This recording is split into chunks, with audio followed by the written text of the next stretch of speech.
Lembrando que o canal Switch TV BR agora é parceiro da Centauro. Quer ter 10% de desconto em qualquer produto vendido e entregue pela Centauro? É só usar o cupom SWITCH10 e fazer a festa. Inclusive, mano, me fala um pouquinho, cara, como que é a sua relação de torcedor com o Jason Tatum? Porque a gente sabe, né, que o fã geral da NBA, né, o fã mais casual, ele não tem tanta ligação assim com o Tatum. O Tatum não é um jogador que mexe com o fã, porque é um cara mais quietão, é um cara que não tem os highlights mais hypados do mundo, mas é um jogador, cara, que é uma eficiência absurda, uma consistência absurda. É um jogador que até, cara, a temporada passada ele não se machucava. O Tatum não ficava fora, o Tatum não perdia jogo. Isso é uma bizarrice. Então, como que é a sua relação com o Tatum? Você tem ele como um ídolo já ou ele ainda não atingiu esse patamar para você? Então, vou responder por parte. Vamos começar pelo finalzinho dessa pergunta. Ídolo é complicado, porque o Celtics produziu lendários e lendários ídolos, né? Então, assim, tem um patamar ali de idolatria que eu acho que o Tatum ainda não está nesse lugar por conta mesmo de títulos e tal. Agora, respondendo a questão de a minha relação pessoal, eu acho que é a mesma relação do torcedor celta, vamos colocar assim, raiz, né?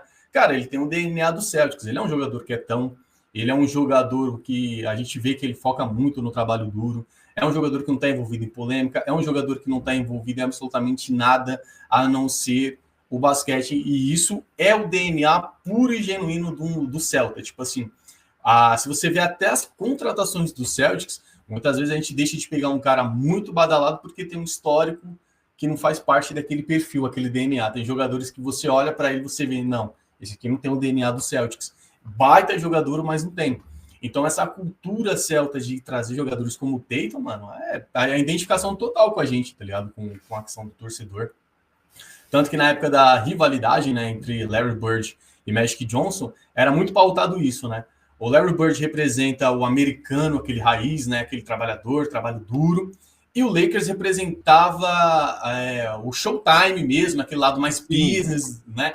Então era meio que também tinha aquela questão, além, né, que eu não posso também fingir que não existia questão racial, mas tinha entre aquele duelo entre um é o lado americano de ser empreendedor, desinibido, que dá show, e outro é aquele lado do americano certinho, trabalhador, dedicado, esforçado. Então, essa cultura celta, ela sempre existiu. E assim como a gente vê que o Lakers mantém essa mesma cultura, né? Trazendo jogadores badalados, trazendo jogadores que têm esse perfil. Então, para o torcedor celta, acredito que o Tatum, ele é o nosso garoto propaganda perfeito. Ele tá seguindo aí o nosso DNA. E diferente de uma parte da torcida, você tem o Tatum como franchise player, porque tem uma parte que fala que o Tatum nem é o franchise player. O franchise player é o Jaylen Brown, porque ele ganhou o MVP das finais. Você é o Tatum, né? O franchise player, correto? Cara, eu acho que primeiro, você considerar um jogador franchise player por conta de um final. Por conta de um troféu, vamos colocar assim, um troféu que não é o título, né? Um prêmio, uma premiação individual, é a maior loucura do mundo. Se fosse assim, o Curry não era o franchiser player daquele Golden State. Era o André Iguodala. Ele brilhou em um determinado momento. Ele foi uma peça fundamental em um determinado momento. E outra coisa que as pessoas também têm que entender é que, mano, às vezes, como disse, né, o DNA Celta. Cara, o jogo é assim. Se todo mundo tá marcando Jason Tatum, vamos passar a bola para os outros companheiros de time.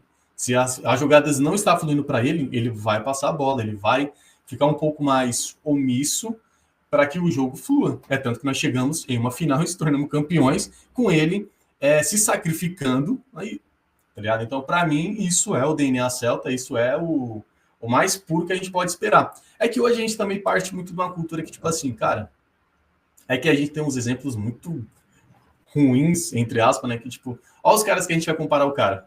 Stephen Curry, LeBron James, aí vai puxar jogadores que estão totalmente fora do patamar, e aí você tá comparando ele ainda com um baita de um jogador, mas ainda não está nesse patamar de lenda, né? Esperamos que ele se torne daqui para frente. Mas, cara, assim, franchise player completo, né, não tem o que discutir. Se fosse assim, a gente teria que questionar muitos outros jogadores que não ganharam um Final MVP. E mesmo assim a gente sabe que quem foi o responsável por fazer ele chegar pelo menos até aquele momento ali de uma final foi esse jogador, hein? E aí dá para fazer até um vídeo, inclusive, no canal. Não, e é aquilo, se você puxar os números que o Tatum teve nas finais, cara, ele poderia tranquilamente ter sido o MVP daquelas finais. É que o Jaylen Brown teve toda a questão defensiva dele em cima do Luka. O Jaylen Brown foi absurdo, o Jaylen Brown jogou muita bola. Mas eu sou da seguinte teoria, Vini.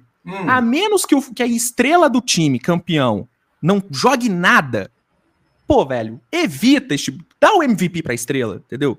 Pô, gente, Caramba. O Iguodala é MVP das finais. Pô, o Iguodala foi importantíssimo e tal. Mas, pô, gente, o Curry jogou pra caralho também. Dá o MVP pro Curry. Vamos evitar esse tipo de coisa, tá ligado? Cara, eu comecei a ter essa teoria sua. A teoria não, né? Esse ponto de vista, né? Porque não é uma teoria. Esse ponto de vista que, tipo, cara, a gente tem um franchiser player. Tá certo que ele não jogou tanto quanto ele poderia, mas ele conduziu o time até ali. As finais, ele foi responsável por chegar ali. Talvez em determinado 2, 3 jogos ele não fez a maior média de pontos, ou ele não foi tão decisivo quanto ele estava acostumando ser, mas entrega o prêmio pro cara, pô, evitar, tá ligado? E outra, né, dá o mérito, porque às vezes você acaba presenteando um jogador com um prêmio por conta de 2, 3 jogos, porque mas basicamente, se for da final mesmo, você presenteou um jogador por 3 jogos, basicamente. Exato. Né? Exatamente. Aí... É igual nessa última final, teve, depois do jogo 4 e do jogo 5, começou a se especular, pô, e se o J-Dub ganhasse, hein, o MVP das finais no lugar do Shea, será? Falei, cara, não. Dá o MVP pro melhor jogador do time, que foi campeão. Acabou. Eu acho que não tem nem o que discutir mesmo. Mas a gente sabe que a NBA tem uns caminhos obscuros dela aí, quando se trata de premiação, os critérios são meio nebulosos em alguns casos, mas, cara... Uma parte, eu acho que do torcedor do Celta também gostou do Jaylen Brown, no caso o Celta, tá? Acho que gostou porque falou, pô, que legal, o cara tá aí, trabalha bem, a gente sabe que muitas vezes ele fica de escanteio na conversa se ele é um jogador do mesmo calibre que o Tatum, e agora ele ganhou isso aí, também um baita de um reconhecimento, vai dar um gás a mais para ele. Eu acho que teve um lado bom, sim, mas eu acho que fora da bolha Celta, eu acho que esse prêmio foi tipo assim, ó, tá vendo aí, ó, como você quer falar que o cara é MVP, que o cara se ele não ganhou aí, mas para quem é para dentro da nossa bolha, assim, não foi tipo, que pena que não foi o Tatum, mas que da hora que foi o Brown. Seria bizarro se fosse o Pritchard. Aí nós ia falar. Exato. Mas jogou bola, hein?